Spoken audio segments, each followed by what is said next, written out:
I'm sure this happens to you. Somebody drops in your house and they're like, hey, you're a good bartender, make me a drink. And you don't really have anything prepared.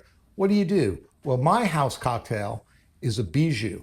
I love this drink. The Bijou, of course, is French for gem, and it's got, three gems. It's got Sweet Vermouth in it, which is like a ruby. It's got green Chartreuse.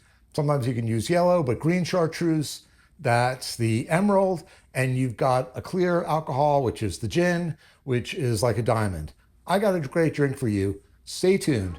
This is Tuesday Night Cocktail Club, where we bring the best of the pro bar to your home bar. So the Bijou cocktail, like I said, why I like this, it's a great tasting drink, but it's got things that I have on hand. There's no special syrup. I've got the gin, I've got the sweet vermouth, I've got the chartreuse. I've got all those things in hand. It's an unusual drink, it's an interesting drink, and I think people really do appreciate it. So let me go through it here with you. I will say I kind of approach this drink two different ways.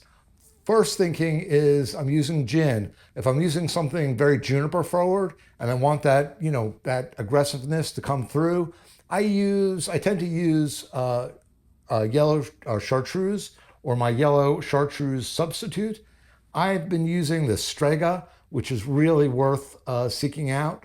Yellow chartreuse, I was in a liquor store the other day and they said, oh, we got some yellow chartreuse. It's only $80 a bottle. Come on, I'm not buying $80 a bottle. Even in France, when I was in France and I looked around, it was expensive there, the yellow chartreuse. The drink does call for the green chartreuse. When I'm making it with something, a lighter gin, like a Beefeater or something like that, I will use my Génépy. Génépy is a great substitute for green chartreuse. Either way, both the aggressive juniper gin or the mild gin, either way, it works both ways. It's a delicious cocktail. So it's a stirred cocktail. So I've got my vessel here, and I've got ice here. And then I like to do, I think there's a lot of variations of this. I like to do 2 ounces of I'll do a 2-ounce pour of the gin. 2 ounces of the gin. And then it's 3/4 of an ounce of the chartreuse. And then it's 1/2 an ounce of the sweet vermouth. And there you go. It does have a beautiful color. And then, so I am going to give this a stir. I think what's really important though about the Bijou cocktail, I usually do a 20-25 second stir. I think this really needs some dilution. And so I like to definitely give it, 30 seconds here. And so there you have it. There's my chilled glass. And then I am going to now give it a nice pour out here.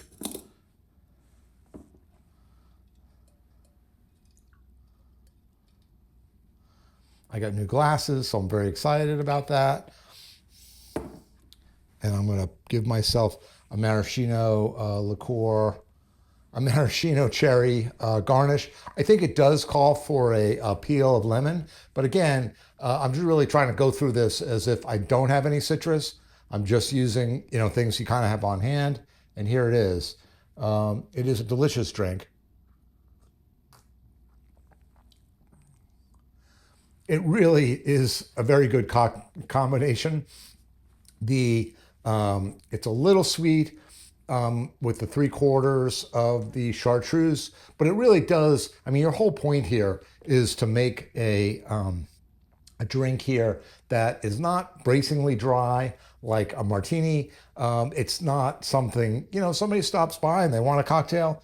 This is a great one. So it's very accessible. Everybody loves this cocktail.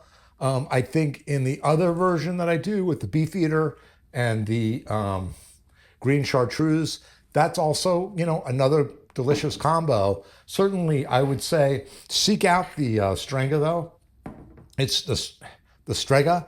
It's really a great thing. It's harder to find than maybe the Chartreuse, but a good liquor store will have it. There you have Tuesday Night Cocktail Club. Thank you for joining. It's hot out. I got to keep making my, I have a highball in mind for next week. So thanks again.